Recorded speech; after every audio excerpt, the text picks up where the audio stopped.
Google CEO Sundar പിച്ചയ്ക്കെതിരെ കോടതിയലക്ഷ്യത്തിന് Mumbai കോടതി notice അയച്ചതായി report. Dhyan ഫൗണ്ടേഷനെയും അതിന്റെ സ്ഥാപകൻ യോഗി അശ്വിനിയെയും പരാമർശിച്ച് ചെയ്ത വീഡിയോ കോടതി നിർദ്ദേശത്തിനെ തുടർന്ന് യൂട്യൂബിൽ നിന്ന് നീക്കം ചെയ്തില്ലെന്ന് ചൂണ്ടിക്കാട്ടിയാണ് മുംബൈ കോടതി നോട്ടീസ് അയച്ചിരിക്കുന്നത്.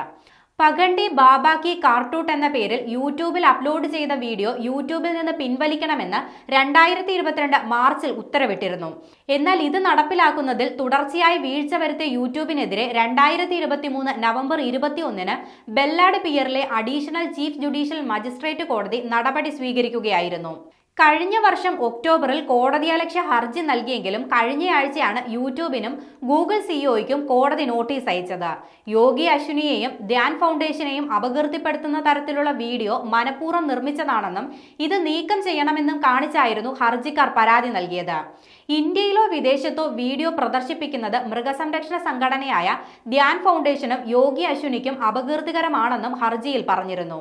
അതേസമയം ഇത്തരം പരാതികൾ ക്രിമിനൽ കോടതികളിലല്ല സിവിൽ കോടതികളിലാണ് പരിഹരിക്കേണ്ടതെന്ന് യൂട്യൂബ് വാദിച്ചു.